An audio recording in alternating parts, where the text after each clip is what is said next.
میں نا سر سویڈن سے پیرس جا رہا تھا، 45 منٹ کی ٹوٹل فلائٹ ہوتی ہے، 2 والی سیٹ تھی، اور جہاز بھی ایسا تھا اس کا ہارن کے علاوہ ہر چیز بج رہی تھی، کرسیاں بھی اس کے ہل رہی تھی۔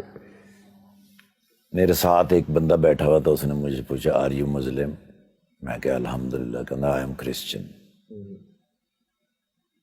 اس نے ایک سوال کیا، میں نے کہا یار سوری، میں پتہ کیا 45 منٹ میں اتنی لمبی نہیں بات ہو سکتی۔ مجھے کہنے لگا اچھا، میں نے کہا ایک سوال آپ کر لو، ایک میں کر لیتا ہوں۔ مجھے کہنے لگا your turn is first. Okay. میں نے کہا حضرت مریم علیہ السلام، حضرت مریم پاک بی بی، تیرا اور میرا اس کے ساتھ کیا رشتہ ہے؟ کہنے لگا ہم دونوں اس کے بیٹے ہیں، وہ ہماری ماں ہے۔ میں نے کہا ہم دونوں بھائی ہوئے؟ کہنے لگا یس۔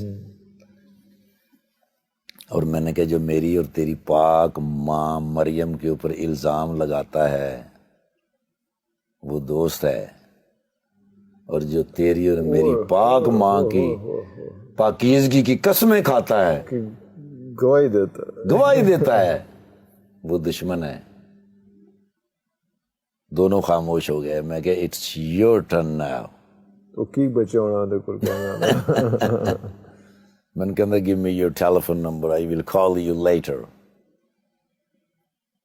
3 دن کے بعد میں پاکستان آیا، مجھے اس نے کال کی، اس نے کہا یو ریچ ان پاکستان۔ میں کہا الحمدللہ۔ 11 دن کے بعد میں مکہ مکرمہ میں کھڑا، بیت اللہ کے سامنے، تو مجھے اس کی کال آ گئی،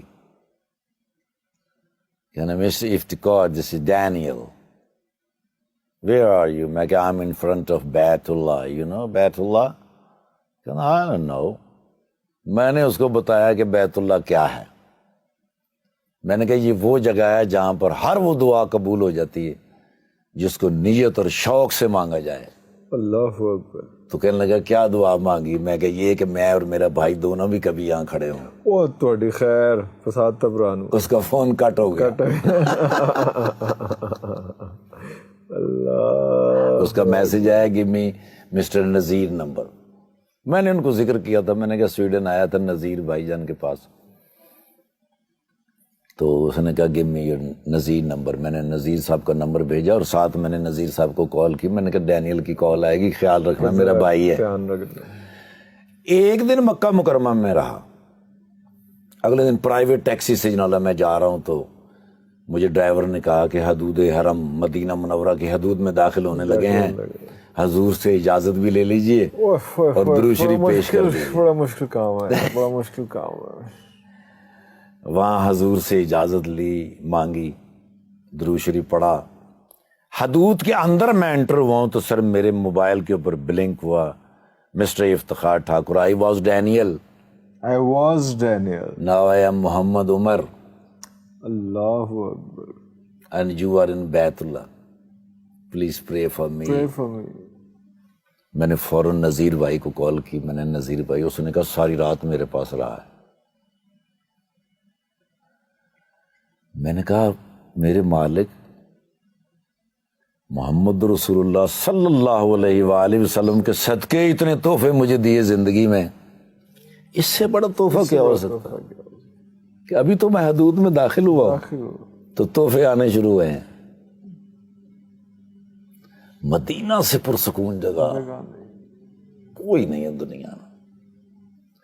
3-4 مہینے کے بعد جب میں وہاں گیا سویڈن، میں نے جا کے محمد عمر سے ملاقات کی، انہوں نے کہا گھر سے مجھے نکال دیا۔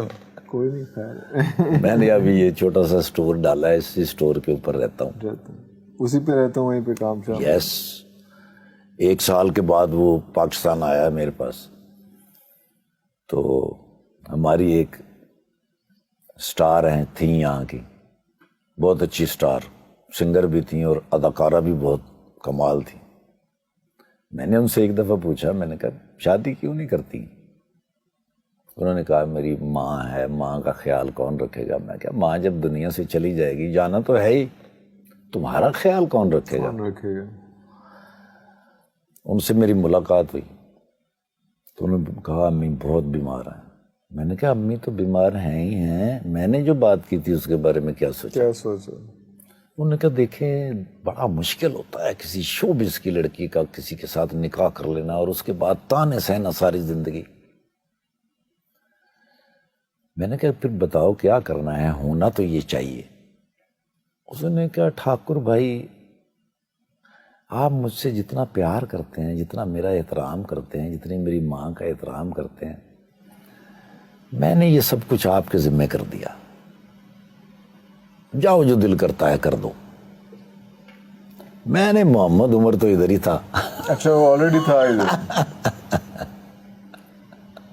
اسی کے چلو ہاں ذرا وہ بھی مان گیا. ہاں اس نے تو انہوں نے کہا بھائی آپ میرے بھائی تو ہیں ہی ہیں, مجھے لگتا ہے آپ میری امی بھی ہیں میرے ابو بھی ہیں. مرشد ہیں. اللہ پاک کی رحمت اور برکت سے آج وہ دونوں سویڈن میں ہیں. اللہ بڑی خوبصورت زندگی گزار رہے ہیں, سکون کا لائف, بہترین بچوں کے ساتھ. ان کا اتنا اچھا لائف سٹائل ہے, جب بھی جاتا ہوں وہ اتنا پیار کرتے ہیں, اتنا احترام کرتے ہیں. یہ ہے مدینہ. مدینہ آپ کے لیے تحفے بھرے ہوئے رکھتا ہے ہر وقت کہ آپ صرف انٹر ہو جائیں, دعائیں قبول, جو آپ سوچ بھی نہیں سکتے وہ بھی قبول ہوتا جا رہا ہے. مدینہ دنیا کا سب سے میٹھا شہر ہے سر. فضا اچھی, ہوا اچھی, لوگ اچھے, نہ کوئی تیز چلتا ہے نہ کوئی اونچا بولتا ہے. اذان کی آواز بھی اوئے اوئے اوئے, اور ایسی مزیدار اور میٹھی کہ دل کے اندر اتر جائے. ایسا حاضری کیسے ہوتی ہے.